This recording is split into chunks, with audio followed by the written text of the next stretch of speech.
ప్రియమైన యేసు నిన్ను ప్రేమించుచున్నాడు కార్యక్రమాన్ని వీక్షిస్తున్న సహోదరి సహోదరులరా, మన ప్రభువును రక్షకుడైన యేసుక్రీస్తు నామములో మీ అందరికీ నా ప్రత్యేకమైన వందనాలు తెలియజేస్తున్నాను. యేసు నిన్ను ప్రేమించుచున్నాడు అని కార్యక్రమం ద్వారా మిమ్మల్ని కలవడం ఎంతో సంతోషం.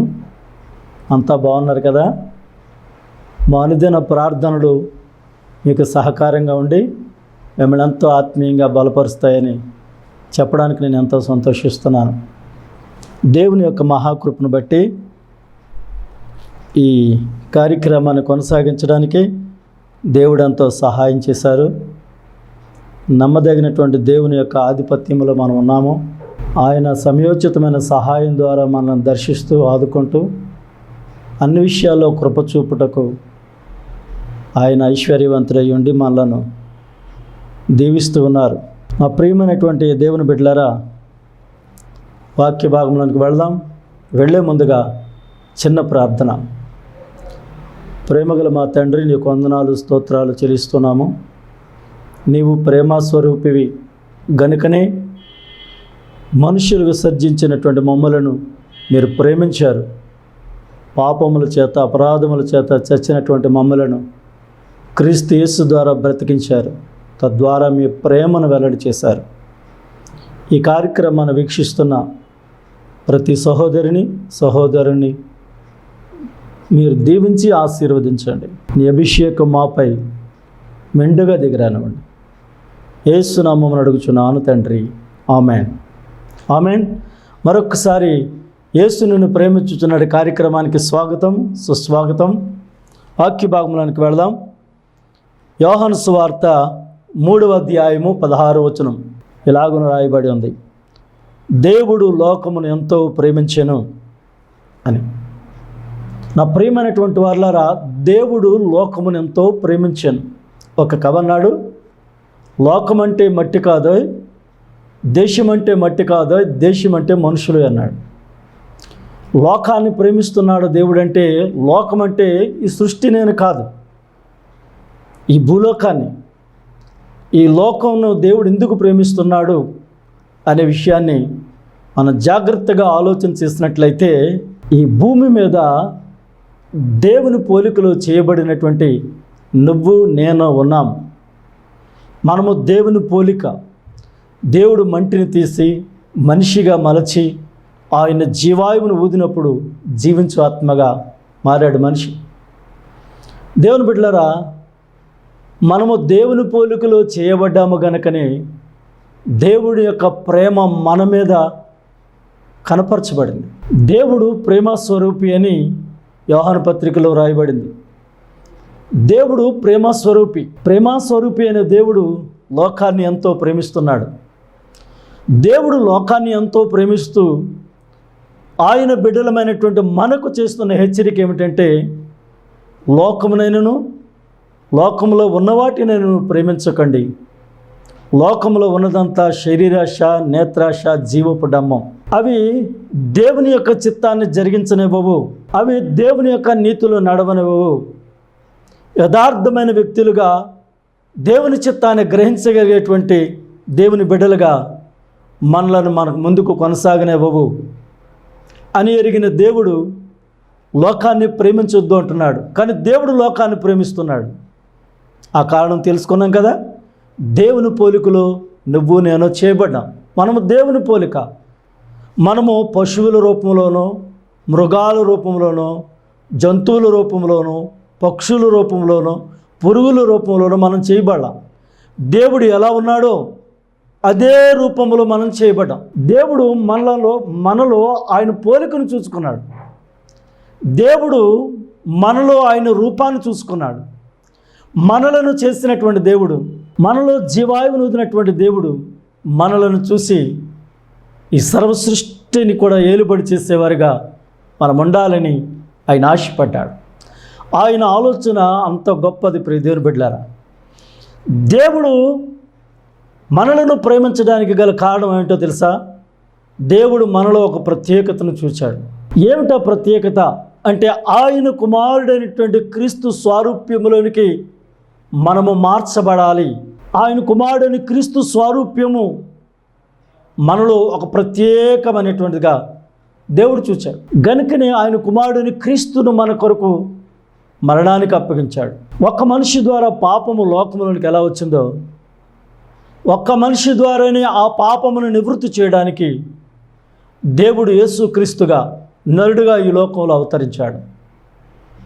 యేసుక్రీస్తు ఈ లోకంలో పుట్టుట దేవుని యొక్క ప్రేమ వెల్లడేగుట అని అర్థం. దేవుని బిడ్డలారా, దేవుడు నిన్ను ఒక ప్రత్యేకమైన వ్యక్తిగా చేశాడు అనడానికి రుజువు ఏంటో తెలుసా? నీ వేలుకున్న వేలి ముద్రలు మరొక వ్యక్తికి ఇవ్వలేదు. నీ కనుగుడ్డులో ఉన్నటువంటి రేసు మరొక వ్యక్తికి దేవుడు ఇవ్వలేదు. నిన్ను నీ కొరకు ఒక ప్రత్యేకమైనటువంటి వ్యక్తిగా నీవు ఉండాలని దేవుడు ఒక ప్రత్యేకమైన దృష్టితో నిన్ను చూచాడు. నీకు జ్ఞానం వచ్చిన తర్వాత, తెలివి వచ్చిన తర్వాత దేవుడెవడు అని నువ్వు అనుకుంటున్నావు. కొంతమందికి తమ కడుపే తమ దేవుడు. దేవుడు లోకాన్ని ఎంతో ప్రేమించాడు. లోకంలో ఆయన పోలికలు, ఆయన స్వరూపంలో చేయబడిన నిన్ను నన్ను ఆయన ప్రేమించాడు.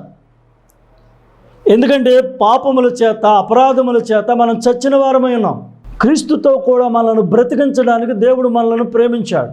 ఆకాశము నుండి వివేకము కలిగి తనను వెదుకువారు కలరేమని దేవుడు చూస్తూ ఉన్నాడు. దేవుడేమో ఆకాశము నుండి నరులను చూస్తున్నాడు, భూమి మీద ఉన్న నరులను. కానీ నరుడేమో పైకి చూస్తున్నాడు. పైన ఏమున్నాయి? గ్రహాలు ఉన్నాయి. గ్రహాల గమనాన్ని కనిపెడుతున్నాడు. తారాబలము తన స్థితి ఎలా ఉంది అని అనుదినము కూడా గ్రహస్థితి కొరకు కనిపెడుతున్నాడు. మనం టీవీ పెట్టామనుకున్న ఉదయాన్నే ఏం కనబడుతుంది? ఆ టీవీలో జాతక చక్రాలు కనబడుతున్నాయి. వారు ఏం చెప్తున్నారు? నవగ్రహాల యొక్క కదలికలు, వాటి యొక్క స్థితిగతులు, ఆ స్థితిగతుల ద్వారా కలిగేటువంటి గమనాలు, వాటి బలబలాలు, తద్వారా భూమి మీద ఉన్న మనుషుల యొక్క కార్యసాధన ఎలా ఉంటుంది అనేటువంటిది గ్రహించగలిగినట్లుగా మరి ఆ గ్రహాల యొక్క గమనాన్ని గురించి వారు మాట్లాడుతున్నారు. చాలా భయంకరమైనటువంటి విషయం ఇది. భూమి మీద ఉన్నటువంటి మనుషుడు పైకి చూస్తున్నాడు గ్రహాల వైపుకి, కానీ ఆకాశంలో ఉన్నటువంటి దేవుడు వివేకము కలిగి తను వెదుకువారు కలరేమో అని మనుషుల వైపుకు చూస్తున్నాడు. దేవుని ప్రేమ మనుషుల పట్ల అంత ఉన్నతంగా ఉంది. అంటాడు కదా వాక్యములో, మనం ఆయన ఆజ్ఞలను గైకొనుటే ప్రేమ. దేవుని ఆజ్ఞలు ఉన్నాయి, ఆ ఆజ్ఞలను మనం గైకొనాలి. ఆ ఆజ్ఞలను మనం గైకొనటం వలన మనము దేవుని ప్రేమిస్తున్నామని అర్థం. మనము దేవుని ప్రేమించలేదు, కానీ దేవుడే మొదటగా మనలను ప్రేమించాడు. దేవుడు మనలను ప్రేమించి మనము నశింపకుండా నిత్య జీవాన్ని పొందాలి అని ఆయన తన కుమారుడు అనేటువంటి క్రీస్తుని మన స్థానంలో ఉంచాడు. మన పాపము, మన దోషము, మన అపరాధము, మన అతిక్రమము అంతా కూడా దేవుని కుమారుడు అనేటువంటి క్రీస్తు మీద మోపబడ్డాయి. ఆ స్థానం నీది, నాది. పాప భారము క్రీస్తు మీద మోపబడినప్పుడు క్రీస్తు ఆ పాప భారాన్నంతటిని కూడా భరించి సిలువ మీద దానిని అక్కడ సహించాడు. సిలువకు వేసి దానిని కుట్టాడు. మనం ఇక పాపము లేనివారుగా చేయాలనేటువంటిది ఆయన ఆలోచన. దేవుడు పరిశుద్ధుడు గనక మనమును పరిశుద్ధులై ఉండాలని, దేవుని యొక్క పరిశుద్ధతలో మనము జీవిస్తూ నిత్య రాజ్యాన్ని మనం స్వతంత్రించుకోవాలని, దేవునితో యుగయుగములు కూడా మనం పరలోక రాజ్యంలో ఉండాలి అని క్రీస్తు మన నిమిత్తము తన్ను తాను మరణానికి అప్పగించుకున్నాడు. మనము దేవుని పోలికలో చేయబడ్డాము. మనలో ఒక ప్రత్యేకతను దేవుడు చూచాడు.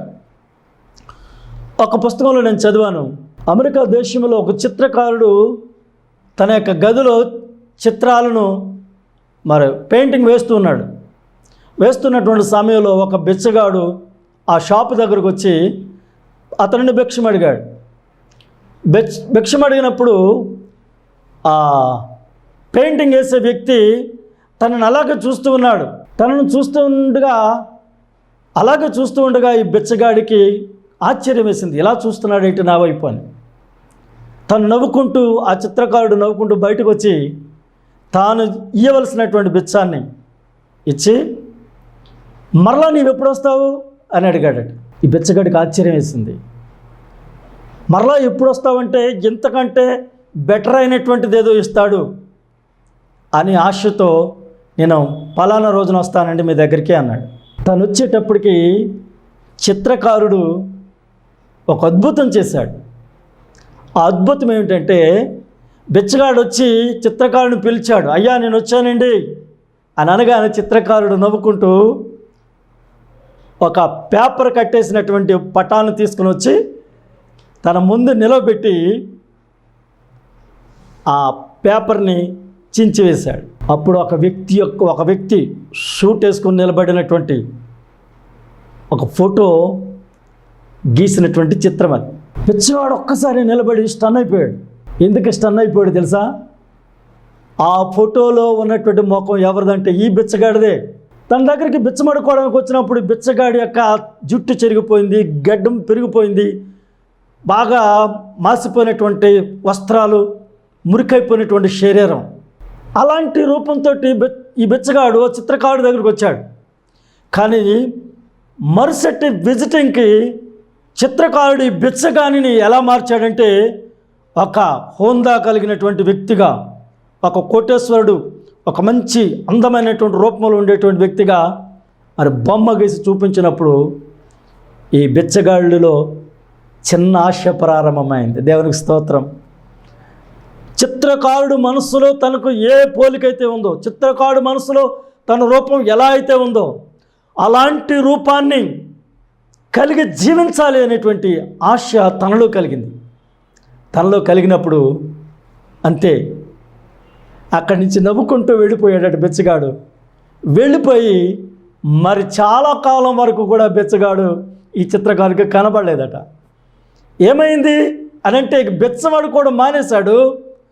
తాను పెన్సిల్ వ్యాపారం చేయడం ప్రారంభించాడంట. ఇదివరకు అయితే బిచ్చం అడిగేవాడు, ఇప్పుడు అక్కడికి వెళ్ళి పెన్సిల్ పెన్నులు అమ్ముతున్నాడట. ఇది కొనమని, నాకు బిచ్చమేయండి అని అడగట్లా, ఇది కొనండి అని అడుగుతున్నాడు. అలా అడుగుతూ అతడు ఒక వ్యాపారవేత్తగా మారాడట. అంతకంతకు యోబు గ్రంథంలో చెప్పబడినట్లుగా మొదట నీ స్థితి కొంచెమైనను తొదను నీవు మహాభివృద్ధి పొందుతావని చెప్పిన రీతిగా ఆ చిన్నపాటి వ్యాపారం ప్రారంభించిన బిచ్చగాడు అలా అలా అలా అలా అనుదినము దినదిన ప్రవర్ధమానం చెంది ఒక వ్యాపారవేత్తగా మారి ఆ తదుపరి వెళ్ళాడట ఆ చిత్రకారుడి దగ్గరికి. ఆ చిత్రకారుడు బొమ్మలేసి చిత్రకారుడుగానే ఉన్నాడు, కానీ ఈ బిచ్చగాడు మాత్రం ఒక ఉన్నత శ్రేణి కలిగినటువంటి వ్యాపారవేత్తగా మారిపోయినప్పుడు అప్పుడు ఆ చిత్రకారుడికి పరిచయం చేసుకుంటున్నట, నేనెవరో గుర్తున్నానా అని. అప్పుడు ఆ చిత్రకారుడు ఆనందపడిపోతున్నాడట. నేను ఎలా ఉండాలని నీలో నేను చూచానో ఈరోజు నువ్వు ఆ స్థితిలో ఉన్నావని ఆ చిత్రకారుడు ఎంతో తనను బట్టి గర్వపడుతూ చెప్పాడట. ప్రియ దేవుని బిడ్డలారా, నీవు ఒక బికారిగా, నీవు ఒక నిరుపేదగా, ఎందుకు పనికిరాని వ్యక్తిగా నీ స్థాయిని నువ్వు తగ్గించుకుంటూ ఎందుకు ఈ బ్రతుకు, ఎవరి కోసం ఈ బ్రతుకు అని నీవు అనుకుంటూ ఉన్నావు. కానీ దేవుడు నీలో ఒక ప్రత్యేకతను చూచాడనే విషయం నీకు తెలియదు. ఆ ప్రత్యేకత ఏంటో తెలుసా? నిన్ను ధనవంతునిగా చేయడానికి నీ దారిద్ర్యతను ముందుగానే యేసుక్రీస్తు ప్రభువారు అనుభవించాడు. అపోస్తలుడైన పౌలు కొరింథీయులకు రాసిన పత్రికలు అంటాడు, ప్రభు అయిన యేసుక్రీస్తు కృపను మీరు ఎరుగుదురు కదా, ఆయన ధనవంతుడయ్యుండియు తన దారిద్ర్యం వల్ల నీవు ధనవంతుడు కావాలని నీ నిమిత్తం ఆయన దరిద్రుడాయనని. నా ప్రియమైనటువంటి దేవుని బిడ్డ, దేవుడు నీలో ఒక ప్రత్యేకతను చూశాడు. నీ తల్లిదండ్రులు నీలో చూడలేకపోయారా ప్రత్యేకత, నీ అన్నదమ్ములు నీలో చూడలేకపోయారా ప్రత్యేకత, నీ స్నేహితులకు తెలియదు నీలో ఉన్న ప్రత్యేకత, కానీ దేవునికి తెలుసు నీలో ఉన్న ప్రత్యేకత. సృష్టికర్త నిన్ను ఒక ప్రత్యేకమైన వ్యక్తిగా రూపించాడు. నిన్ను ప్రత్యేకమైన వ్యక్తిగా రూపించిన ఆ సృష్టికర్తకు తెలుసు నీ స్థాయి ఏంటో. ఏంటి ఎదవ బ్రతుకు, ఎవరి కోసం, ఎందుకు నీ బ్రతుకు వెదవ బ్రతుకు నువ్వు అనుకుంటున్నావు. ఎందుకంటే నువ్వు అనుభవిస్తున్నటువంటి పోరాటాలు, నువ్వు వెళుతున్న మార్గం, నీవు అనుభవిస్తున్నటువంటి శోధనలు, కష్టాలు, నష్టాలు, ఇవన్నీ నీ బ్రతుకు తృణప్రాయమైనవి అని నీకు అనిపించేవిగా ఉన్నాయి. కానీ దేవుడు అది శ్రమ కొలిమి అయినా, అది ఇబ్బందులు కొలిమి అయినా, అది ఏదైనప్పటికీ కూడా నీలోని దాన్ని తీసివేసి నిన్ను ఒక ప్రత్యేకమైన వ్యక్తిగా నిలబెట్టాలని ఆయన ఆశపడుతున్నాడు. పాపము, శాపము, దోషము, అపరాధము, అతిక్రమము ఇదంతా కూడా నీ బ్రతుకును ఛిద్రం చేశాయి. దేవుని కృపకు దూరంగా చేశాయి. దేవుని కృపలో నుండి వేరు చేశాయి. దేవుని ప్రేమను పొందుకోనివ్వకుండా చేశాయి. కాబట్టి నీ జీవితానికి నువ్వు విలువ లేదనుకుంటున్నావు. కానీ నీలో ప్రత్యేక స్థానాన్ని కలిగించినటువంటి, నీలో ప్రత్యేకతను చూసినటువంటి దేవుడు నిన్ను ఉన్నతమైన వ్యక్తిగా మార్చడానికి ఆయన తన 2 చేతులు చాపి నిన్ను పిలుస్తున్నాడు. నా కుమారుడా, నా కుమార్తె, రా, నా దగ్గర నీకు దీవెన ఉందని పిలుస్తున్నాడు. మనం పరిశుద్ధులుగా ఉండడానికే పిలువబడ్డాము. మనం దేవుని యొక్క వాగ్దానాలకు వారసులుగా ఉండడానికి పిలువబడ్డాము. దేవుని యొక్క కృప పొందడానికి మనం పిలువబడ్డాము. మనలను పిలిచిన పిలుపును చూడడి. దేవుని బిడ్డలారా, దేవుడు ఎంత ఉన్నతమైనటువంటి వ్యక్తులుగా మనలను మార్చాడో తెలుసా? అందుకే మీకు జ్ఞాపకం చేసినట్టు నీ వేలి ముద్రలు ఇంకా అక్కడికి ఇయ్యలేదు. నీ కనుగుడ్డు లాంటి కనుగుడ్డు మరొకడికి ఇయ్యలేదు. నీలో ఉన్నటువంటి ప్రత్యేకత అది నీలోనే ఉండాలని దేవుడు నిన్ను ఒక ప్రత్యేకమైన వ్యక్తిగా రూపించాడు. కాబట్టి నీవు ఒకవేళ ఈ దినాన నేను ఎన్నో సమస్యల్లో ఉన్నాను, దాన్ని నేను ఎదుర్కొంటున్నానని నువ్వు అనుకుంటున్నావేమో. నీ ప్రతి సమస్యకు నా దేవుని దగ్గర జవాబు ఉంది. నీ ప్రతి కన్నీటి బట్టుకి నా దేవుని దగ్గర సమాధానం ఉంది. నీ సమస్యను చూసి దాటిపోయేవాడు కాడు. దేవుని బిడ్డలారా, నీ సమస్య ఒకవేళ చేయి దాటిపోయినప్పటికీ కూడా దానిని తిరిగి నీ స్వాధీనపరచగలిగినటువంటి దేవుడు. సమాజ మందిరపు అధికారి కుమార్తె 12 సంవత్సరాలు ఏడగలిగింది. ఆమె రోగం చేత చనిపోవడానికి సిద్ధంగా ఉంది. అలాంటి పరిస్థితుల్లో యేసయ్య దగ్గరికి వచ్చారు. అయ్యా, నా 12 సంవత్సరాలు ఈడగలిగిన కుమార్తె చనిపోవడానికి సిద్ధంగా ఉంది అన్నప్పుడు యేసు ప్రభువు అన్నాడు, నేను వచ్చి నీ కుమార్తెను బాగు చేస్తానని చెప్పారు. ఈలోగా ఆయన వీధులు నడుస్తూ ఉన్నప్పుడు రక్తస్రావము కలిగిన స్త్రీ 12 సంవత్సరాల నుంచి ఎంతో తిప్పలు పడింది. ఎంతోమంది వైద్యుల దగ్గరికి వెళ్ళింది, ఎన్నో మందులు వాడింది, ఎంతో ధనాన్ని వ్యయించేసింది. కానీ తన వ్యాధి నివారణ కాకుండా ఉండిపోయింది. కానీ ఆమె యేసుని గురించి విని, యేసు ఆ మార్గంలో వెళుతున్నప్పుడు జనసమూహంలో చొరబడిన వస్త్రపు చెంగును ముట్టుకుంది. ప్రభావము యేసులో నుండి వెళ్ళి ఆమెలకు ప్రవేశించిన కారణం చేత ఆమె వ్యాధి నివారణ అయినట్టుగా ఆమె విడుదల పొందింది. అక్కడ ఆలస్యమైపోయింది. యాయిరు కుమార్తె ఏమో చనిపోవడానికి సిద్ధంగా ఉంది. ఇక చనిపోయింది కూడా, ఆ సమయానికి చనిపోయింది కూడా. ఆ సమాజ మందిరపు అధికారి ఇంటి నుండి కొంతమంది మనుషులు వచ్చి, అయ్యా, ఇక బోధకుని శ్రమ పెట్టొద్దు, నీ కుమార్తె చనిపోయింది అని చెప్పినప్పుడు కబురు తెచ్చినటువంటి వారి యొక్క మాటలను పక్కన పెట్టి యేసు ప్రభు వారి ముఖాన్ని చూస్తున్నాడు. అప్పుడు యేసు ప్రభు వారు అన్నాడు, నమ్మిక మాత్రం ఉంచము, నీ కుమార్తె బ్రతుకుతుంది అని చెప్పాడు. వెళ్ళాడు యేసు ప్రభు వారింటికి వెళ్ళాడు. అప్పటిగా చనిపోయింది.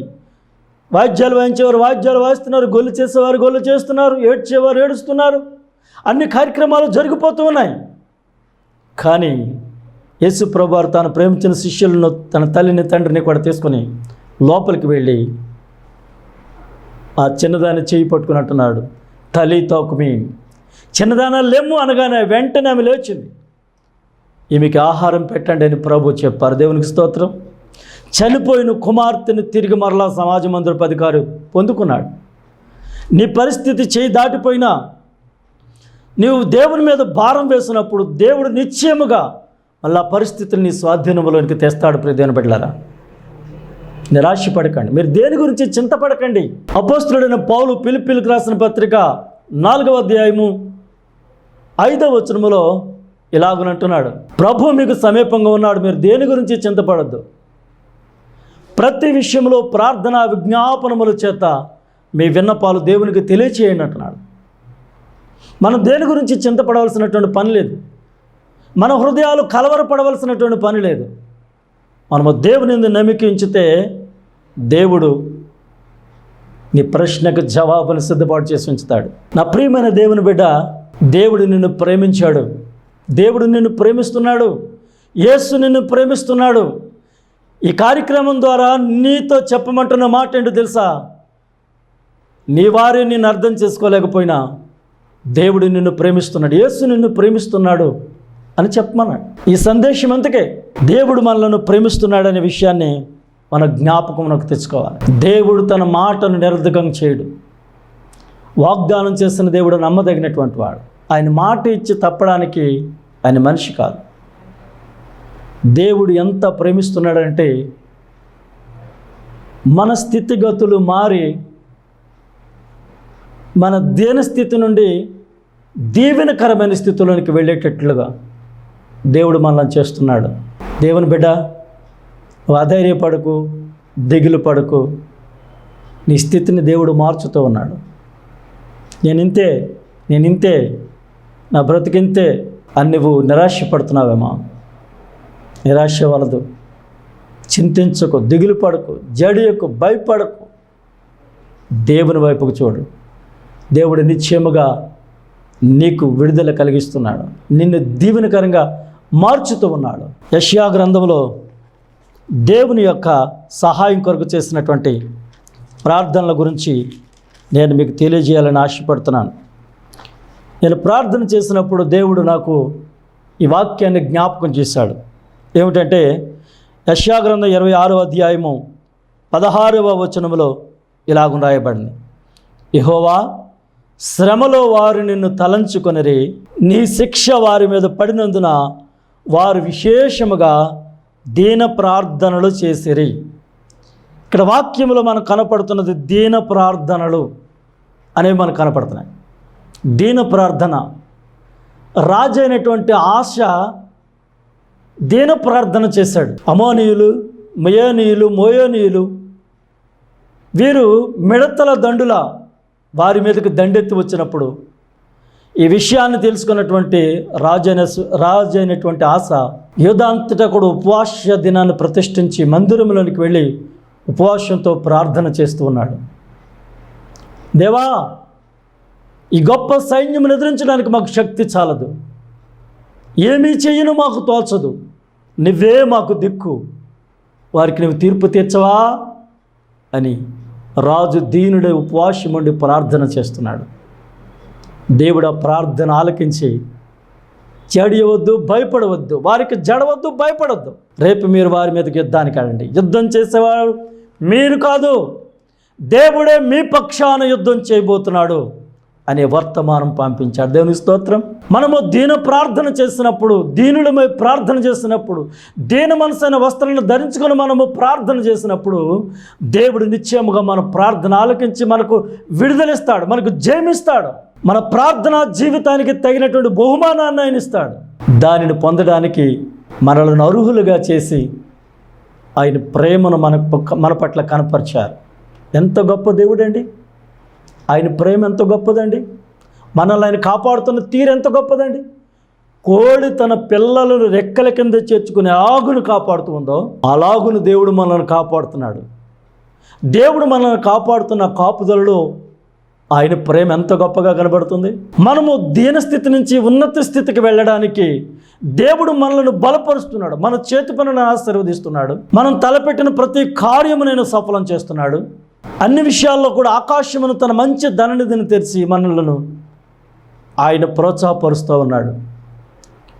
మనుషుల సహకారము, ధన సహాయాన్ని అందించి ఆలోచన చెప్తూ నడవలసినటువంటి త్రోవలో మనల్ని నడిపిస్తూ దీవెనకరంగా మారుస్తున్నాడు. పక్షిరాజు తన గూడు రేపి పిల్లల పైన అల్లాడుచున్నట్లుగా దేవుడు మనలను ఉన్నత స్థితిలోనికి నడిపించడానికి ఆయన చేతులు మన పైన ఉంచుతున్నాడు. ప్రియదేవుని బిడ్డలారా, ఈ ఆశీర్వాదం దేవుని ప్రేమకు ఆనవాలు కాదా?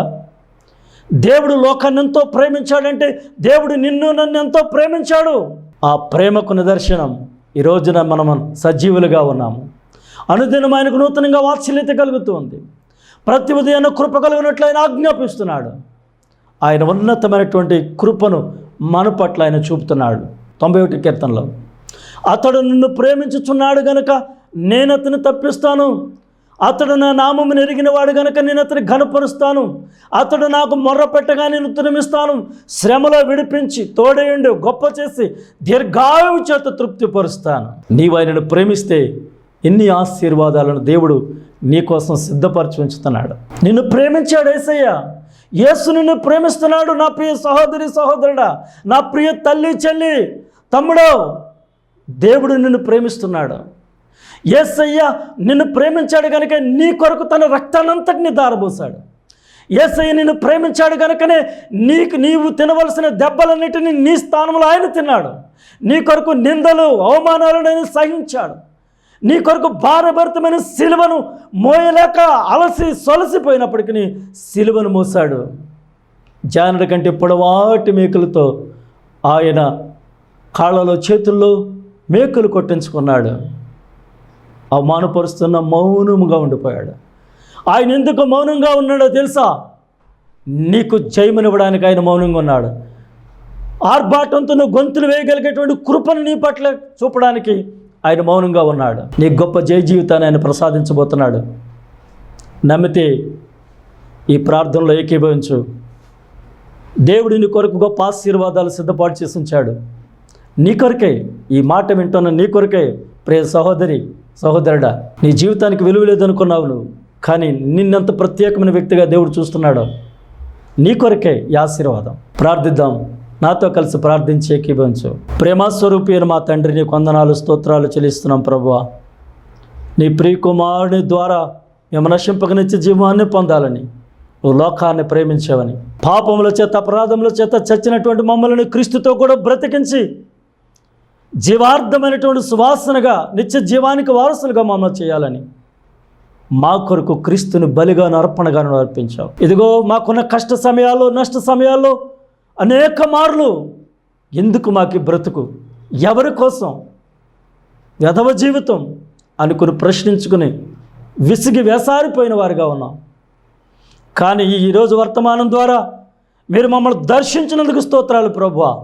ఇదిగో నాలో నీవు చూసిన ప్రత్యేకతను బట్టి నీకు వందనాలు తండ్రి. అయ్యా, నా కొరకు నువ్వు రక్తాన్ని కార్చావు, నా కొరకు నువ్వు ప్రాణం పెట్టావు, నా మీద ఉన్న శాపమును తీసివేశావు.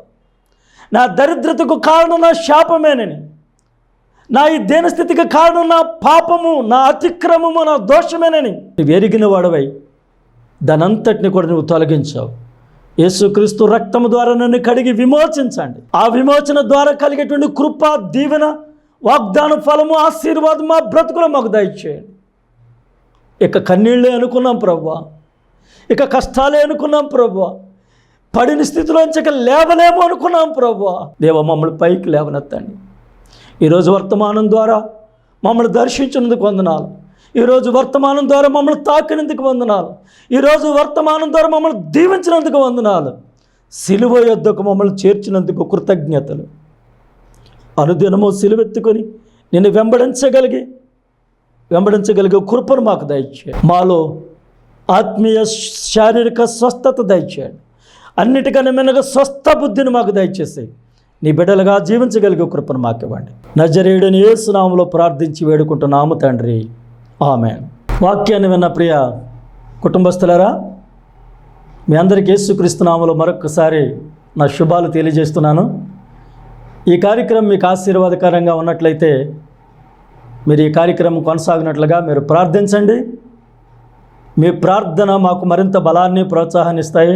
మరింతగా దేవుని పరిచర్య చేయడానికి మమ్మల్ని ఎంతగానో బలపరుస్తాయని చెప్పడానికి నేను సంతోషిస్తున్నాను. ఈ ఎల్ షద్దాయి మినిస్ట్రీస్ ఆఫ్ ఇండియా ద్వారా నిర్వర్తించబడుతున్న ఈ పరిచర్యల్లో మిమ్మల్ని కూడా పాలుభాగస్తులుగా ఆహ్వానిస్తున్నాం. ఎల్ షద్దాయి మినిస్ట్రీస్ ఆఫ్ ఇండియా అనే మా ఫేస్బుక్ను ఫాలో అయినట్లయితే, లేక ఎల్ షద్దాయి మినిస్ట్రీస్ ఆఫ్ ఇండియా అనే మా ఇన్స్టాగ్రామ్ను మీరు ఫాలో అయినట్లయితే తప్పకుండా మా వివరాలు మీరు తెలుసుకుంటారు. తద్వారా మాతో పాలుభాగస్తులై ఈ పరిచర్యలో మరి దీవెనకరంగా మీరు కూడా ఉంటారని తెలియజేయడానికి నేను ఎంతో సంతోషిస్తున్నాను. దైవాశీర్వాదాలు మీకు ఎల్లరికీ కలుగును గాక. ఆమేన్.